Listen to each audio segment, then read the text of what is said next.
What if we designed our cities and environments to be centered around human health and well-being? Many of our cities are currently designed around the core values of efficiency, economy, and the real estate market requirements. For many cities and countries, the single metric of GDP, or gross domestic product, is used to gauge success. While GDP can provide valuable insight, I would argue that it's a limited, one-dimensional metric that fails to render the rest of the picture. Economic prosperity does not necessarily mean that a group of humans is thriving and well.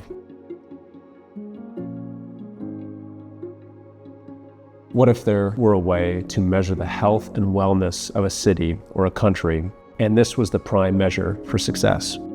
If there was a way to accurately measure the quality of a population's internal psychological health, I would consider it the primary metric for guiding how we design our lives and our environments.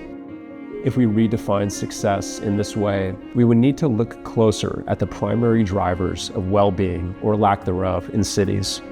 I believe our cities, environments, and urban design should be at the top of the list. A growing field called restorative urbanism explores how urban design supports mental health and well-being.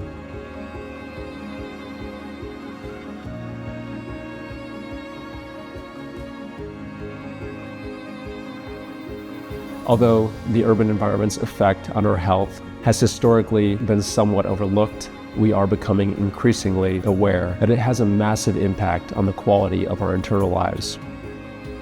Humans invented the city to bring people together. One of our core human needs is to feel connected with others.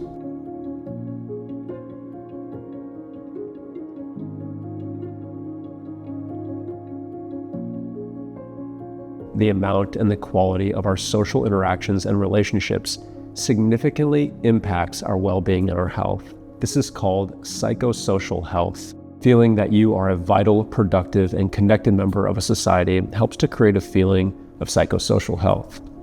In contrast, isolation, lack of contact with people, and lack of close relationships can harm one's health. If we use psychosocial health to determine our wellness, we must consider the spaces where these interactions and these connections are occurring. The design of our environment can facilitate human connection, or conversely, can support isolation. Both visual and physical connections with others are essential for our psychosocial health. Visually observing people in our cities gives us a sense of vibrancy, connectivity, and a sense that thriving life is present here. If we can physically engage with people by meeting them and having conversations in public spaces, we can build relationships and feel connected. One of the most effective ways to support visual and physical connection is to design cities that promote this simple act of walking. Walking through our cities, we can directly engage with our communities, moving through space with our bodies rather than isolated inside of our cars.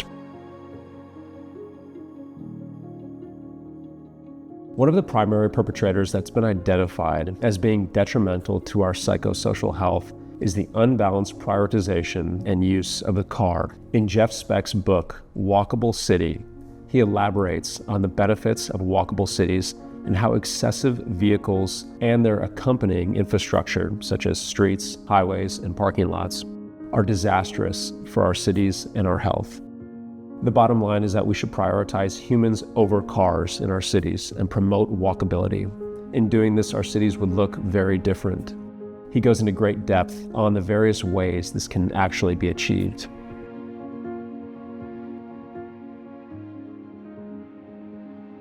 When I think about my most enjoyable moments in cities, I think about the quiet cafes, the pedestrian plazas, walking through tree-lined parks, and dining outside. These memories are filled with vibrant people, not the car. They don't include fast-paced highways, crossing busy intersections, parking lots, or views of the street parking. The most memorable moments from all of my travels are absent of the car. Increasing walkability in our cities is a major factor in improving our overall mental health and our well-being. The study of restorative urbanism has been looking at these alternative ways beyond the reduction of the presence of the car to help us regulate our internal emotions and relieve stress from the pressure of our daily lives. Some of the methods include integrating green and blue spaces into the cities, along with play spaces, activity spaces, rich sensory spaces, and spaces promoting connection and mingling between different groups of people.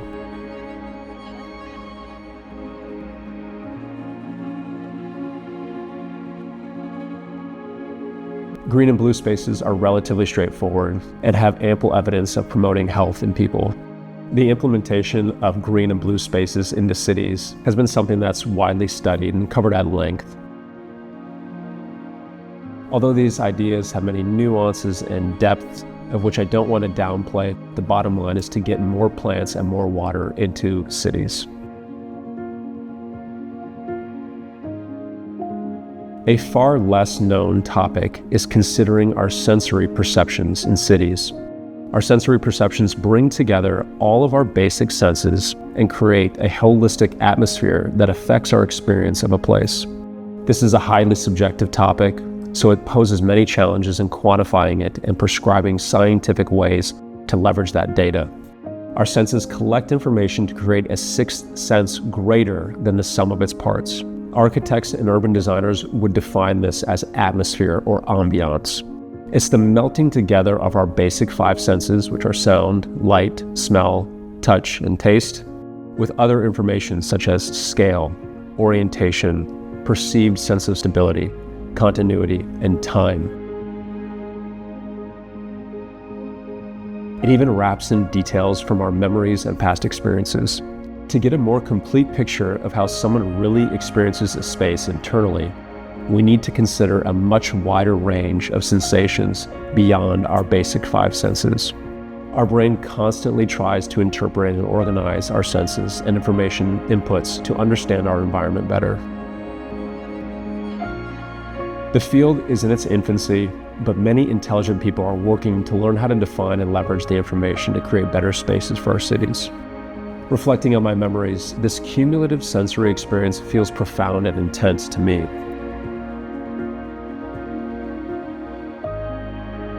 I can recall many moments where the cumulative sensory experience has become embedded in my memory as the headline vision for when I recall that specific city or that journey. These moments and experiences are stored and burned in my memory. By documenting them with photography, cinematography, and sketching, I can more accurately describe the internal experience.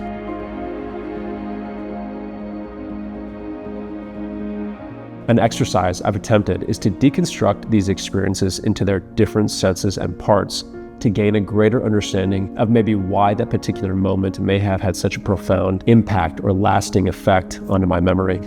After understanding, defining, and creating hypotheses about their overall contribution to a memory, I can try to re-implement similar facets into our architectural work, returning those places and those experiences back to our clients and the people using the spaces. One of the most interesting studies about place and psychological health was conducted by philosopher and ecologist David Abram, who explores indigenous cultures' connection with their natural environments. He contrasts this with contemporary humans' more literal, text-based relationship with our cities. These relationships rely on sights and sounds primarily to interpret our environment. This then mutes our other senses. It's caused a fracture or a lack of connection from our natural surroundings, which he argues negatively contributes to our mental health. Connection with our natural landscapes through all of our senses once gave our ancestors a deep sense of connection to the land and to nature and the systems and rhythms of the earth.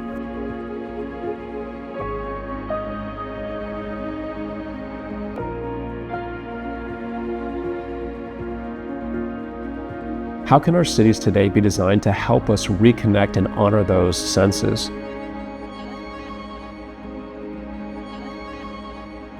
More attention and consideration for all of our senses and perceptive systems may help us to feel more connected to the people and the place where we're at, thus reducing psychological fracture and the feeling of isolation. When reflecting on a city's history, we see the general trend of values and belief systems that were prioritized and shaped urban environments. Charles Duff, in his book, The North Atlantic Cities, beautifully surmises these trends as first being cities of worship and warfare early in our history, with temples and cathedrals. He goes on to say that the next phase was cities that were designed based upon commerce and industry, with skyscrapers and factories and docks. He then suggests that there's a new era of urban development that's arising. He poses the question, is there a name for the new kind of city that we're building? What are cities to be about if they're not about worship, warfare, commerce, or industry? He suggests that we're building cities of friendship and love.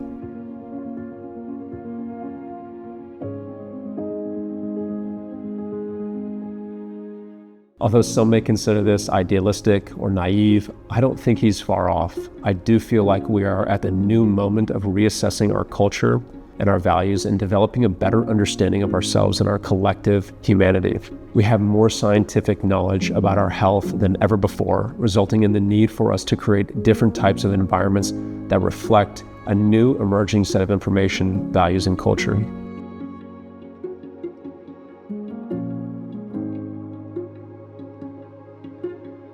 Our future cities will serve our physical and our mental nature.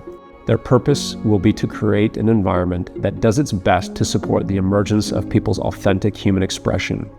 So my task as an architect is to ask, what exactly does that look like in physical form?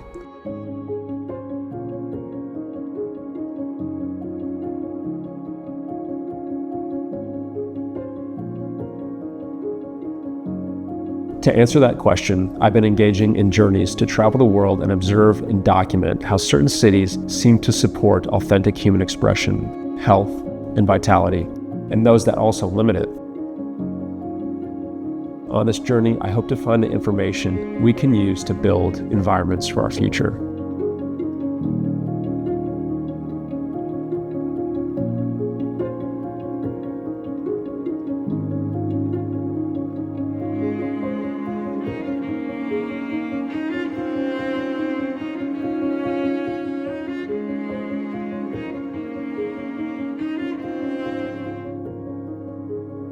Thanks so much for listening. If you like this message and this information, please visit us at rostarchitects.com. Thanks so much.